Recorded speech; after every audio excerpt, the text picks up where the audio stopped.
श्री शिवाय नमस्तु भयम। दोस्तों, जैसा कि आप सभी लोग जानते हैं कि तिथि सोमवार के दिन पार जाए तो आप लोगों को सिर्फ और सिर्फ तुलसी की सूखी लकड़ी वाला उपाय तो अवश्य ही करना चाहिए। इन दोनों का संयोग बहुत ही कम आता है। इसी के साथ में गुरुजी ने अपनी शिव पुराण कथा में बताया है कि इस दिन आपको तुलसी की सूखी लकड़ी वाला उपाय तो आपको अवश्य ही करना चाहिए, क्योंकि ऐसा दिन पूरे साल में सिर्फ एक ही बार आता है। और दोस्तों, आप सभी लोग जानते हो कि सोमवार चतुर्थी तिथि का अगर सबसे बड़ा कोई उपाय है तो वह तुलसी की लकड़ी वाला उपाय है।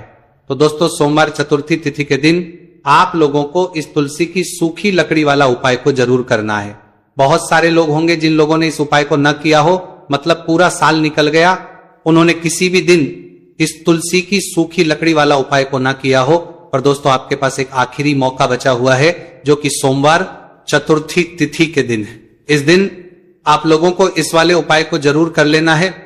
भले ही आपने पूरे महीने भर इस उपाय को न किया हो, लगा सकते पर कब, जब विशेष कोई आपका कार्य हो और वो अटक रहा हो, विशेष कोई कार्य, और आप बाबा से प्रार्थना कर रहे हो, तो दो बाती का भी प्रयोग आप कर सकते हो। ऐसे शिव तत्व को जान। शिव महापुराण की कथा तो ये तक कहती है कि अगर जिंदगी में कोई नशा करने वाला व्यक्ति हो ना, बहुत दारू का नशा या चिलम का नशा या चरस का नशा या अन्य अन्य नशे ज़्यादा करता हो, और कोई नशे से युक्त अगर व्यक्ति है, बहुत नशेला व्यक्ति है, बहुत नशे में डूबने वाला अगर कोई व्यक्ति है, तो शिव महापुराण की कथा तो यहाँ तक कहती है कि बेल पत्र के बीच वाले पत्ते पर, बेल पत्र के अगर बीच वाले पत्ते पर गौ माता का घृत, गाय के दूध से बना हुआ घी अगर बीच वाले पत्ते पर लगाकर शंकर भगवान को समर्पित करा जाए, और वही पत्ते को उठाकर, उसी पत्ते को उठाकर भगवान शिव जी का कृतिवशेश्वर नाम लेकर, अगर वही पत्ता उठाकर कोई बहुत नशे में धुत अगर व्यक्ति रहता है, और उस व्यक्ति को प्रत्येक सोमवार को एक पत्ता गाय के घी का बीच वाली पत्ती पर लगाकर शिव को चढ़ाकर कृतिवशेश्वर नाम भगवान का धारण कराकर उस पत्ते को वापस लाकर नशा करने वाले व्यक्ति को अगर ज्यादा से ज्यादा 11 सोमवार भी अगर वो पत्ता खिला दिया, तो वो धीरे धीरे नशे से दूर होता चले जाता और उसका नशा छूटते चले जाता। जो व्यक्ति बहुत ज्यादा गरीब हो, बहुत कंगाल हो, लक्ष्मी नहीं आ रही हो, बहुत तकलीफ में हो, कर्जा बहुत ज्यादा हो, उसको कुछ नहीं करना। सोमवार के सोमवार शाम के समय बेलपत्री के पेड़ के नीचे थोड़ी सी शक्कर या गुड़ डालकर एक दिया रखकर घी की बत्ती लगाकर जलाकर आ जाओ, अपने आप कर्जा चूकना चालू हो जाता है। सोमवार के दिन तू मेरे मंदिर के दरवाजे पर चौखट पर बैठ जाना, और दूसरा प्रतिदिन शाम के समय पर तू बेलपत्री के पेड़ के नीचे बैठ जाना। जो तेरी बेल वृक्ष के नीचे सेवा करने आए, जो शंकर जी के मंदिर में सोमवार को जल चढ़ाने आए, उसका जो पात्र जल चढ़ाकर जब वो घर लेकर जाए, उसके पीछे पीछे, पात्र के पीछे पीछे तू जाना, और उसके घर में लक्ष्मी का भंडार भरकर। लक्ष्मी बेलपत्र के वृक्ष के नीचे तू विराजमान हो जा। उस बेलपत्र के वृक्ष के नीचे जो बुआरी लगाए, सेवा करे, चाकरी करे, एक बेटी को जैसे बड़ा करते हैं, वैसे बेलपत्री के वृक्ष को जो बड़ा करे, बेलपत्री के वृक्ष का जो पालन करे, पोषण करे, उसकी संभाल करे, उस बेलपत्री के वृक्ष को जैसे जैसे वो उन्नति करे, वैसे वैसे उसके घर में समृद्धि बढ़ते जाए। उस जिसका खुद का मकान नहीं हो, खुद का मकान नहीं हो, किराए के मकान में रहते रहते जिंदगी बीत रही हो, खुद का नहीं, और बहुत दुख का जीवन चल रहा हो, बहुत कष्ट का जीवन, बहुत अपना खुद का कोई मकान नहीं, मान लो प्लाट है पर मकान बन नहीं रहा, या कोई प्रॉपर्टी अपनी नहीं बन रही, तो हम इस व्यासपीठ से कहना चाहेंगे कि एक प्रयोग अवश्य करिएगा, एक प्रयोग अवश्य। अपने आसपास के 5-6 बेलपत्र के वृक्ष देख लीजिए। अपने आसपास के नजदीक के 5-6 बेलपत्र के बड़े बड़े वृक्ष देख लो, या छोटे वृक्ष देख लो। उन 5-6 वृक्ष को धीरे धीरे उनकी सेवा करना प्रारंभ करो, उन वृक्षों को बड़ा करना प्रारंभ करो, उन वृक्ष के नीचे सफाई करना प्रारंभ करो, उन वृक्ष को जल देना प्रारंभ करो, उन वृक्ष को आप खाद देना प्रारंभ करो, उन वृक्ष की सेवा संभाल करना प्रारंभ कर दो, उस वृक्ष के नीचे बुआरी काटना प्रारंभ कर दो, झाड़ू लगाना प्रारंभ कर दो, उस वृक्ष के नीचे सफाई करना प्रारंभ कर दो। उस बेलपत्री के 5, 6, 7 वृक्ष को आप गोद ले लो। गोद लेना मतलब मैं इसकी सेवा करूंगा, मैं इसमें जल दूंगा, मैं इसके खाद दूंगा, मैं इसकी सेवा करूंगा। कुछ मत करो, बस केवल इस शरीर से उस बेलपत्र के वृक्ष की सेवा करना रोज प्रारंभ कर दो। 6 महीना इंतजार करना और 6 महीना लगातार सेवा करना। 7वां महीना आपका और हमारा, और बताना कि भोलेनाथ ने प्रॉपर्टी दिलाई कि नहीं दिलाई और आगे बढ़ाया।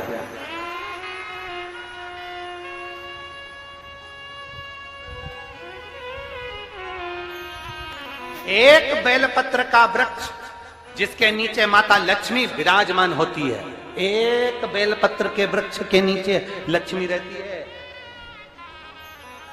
दुनिया के लोग कहते हैं लक्ष्मी जी का दिन कौन सा है?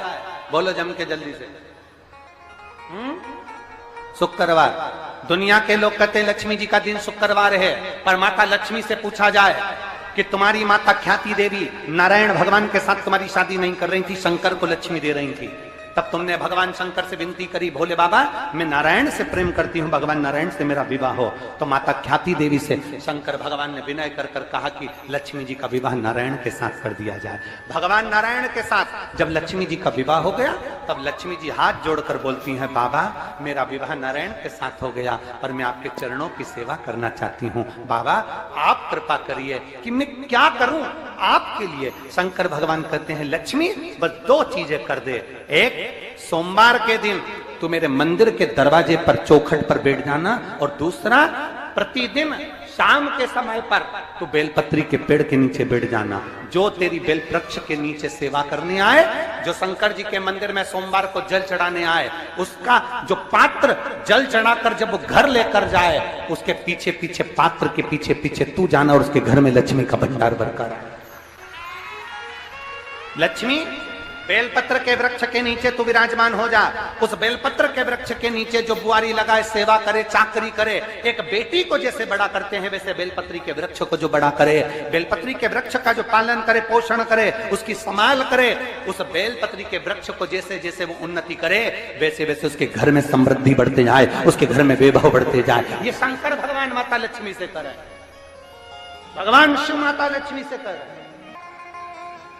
तो भस्म, अगर शिव के मंदिर में भस्म मिल जाए, शंकर पर चढ़ी हुई भस्म अगर मिल जाए तो, और अगर भस्म ना मिले ना, तो शंकर के जो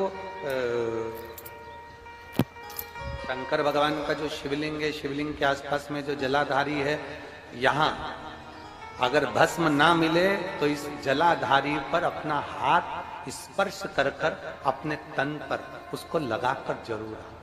भस्म एक शंकर पर चढ़ा हुआ जल, दूसरे नंबर पर है शंकर पर चढ़ी हुई भस्म। ये 2 स्पर्श जरूर, स्पर्श। एक भस्म का एक बड़ा सुंदर चरित्र आता है। दूसरा, जिस भूमि पर बैठकर कथा सुनो, उसकी रज को अपने मस्तक पर थोड़ा सा लगाकर अवश्य जाओ, वो जीवन का एक आनंद है। और शंकर के मंदिर में जाओ तो 2 चीजें अवश्य लेकर आओ। पहला, शंकर जी पे चढ़ा हुआ, जम के बोलो, जल अवश्य लेकर आओ, क्योंकि जब तुम जल लेकर आते हो, पात्र लेकर आते हो, तो मेरा महादेव लक्ष्मी जी को तुम्हारे पीछे पीछे तुम्हारे घर तक भेज दे। चढ़ी हुई बेलपत्र मत खाओ, लोग कहेंगे शंकर पर चढ़ा हुआ ये मत खाओ। हम इस व्यासपीठ से निवेदन करना चाहेंगे कि आप अगर दिल रखकर अपने बाबा से कहोगे ना, तो बाबा पर चढ़ा हुआ जो जल है ना, वो जल साधारण नहीं रहता। मेरा भोलेनाथ जब दुनिया को अमृत देता है तो तुमको भी अमृत दे देता है। 2 चीजें कभी मत छोड़ो। अगर मंदिर में गए हो तो 2 चीजें कभी मत छोड़ो। कथा में गए हो तो 2 चीजें कभी मत छोड़ो। एक, कथा श्रवण करना, दूसरा, जहां कथा बैठकर सुनते हैं वहां की रज को अपने मस्तक पर लगाना। कथा सुनने के बाद आप यहां से जाओ, भले दरी बिछी है, आसन बिछा है, कारपेट बिछा है, उस पर अपना हाथ फेर कर उस रज को अपने मस्तक पर जरूर लगाओ, क्योंकि शिव पुराण में, भागवत पुराण में, स्कंद पुराण में, कुर्म पुराण में, नर्मदा पुराण में, लिंग पुराण में, नारद पुराण में, ब्रह्म वैवर्त पुराण में, जितनी भी पुराणे हैं सब पुराणों में लिखा है कि जिस स्थान पर बैठकर हम भगवान की कथा को सुनते हैं, उनको याद करते हैं, जितनी देर हम उनको याद करते हैं उतनी देर वो परमात्मा उस स्थान पर बैठा हुआ रहता है। हाथ रखकर बोलना, शंकर भगवान से तुम्हारा रिश्ता कौन सा? शिव जी से आपका कौन सा रिश्ता?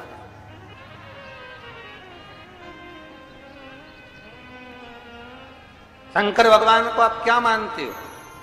हमने आपको एक संबंध बताया था कि सीहोर कुबेरेश्वर धाम आपका मायका है, तो हम आपके भाई हैं, तो शंकर भगवान आपके पिता हैं, आपके बाप हैं, आपका बाबा है, आपका दादा है।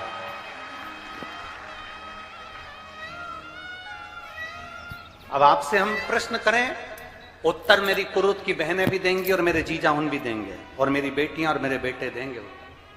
आपसे प्रश्न करें, अगर बेटी को दुख होगा तो क्या वो अपने बाप से नहीं कहेगी? बोलो तो जम के। बेटी को तकलीफ है वो अपने बाप से ना कहेगी।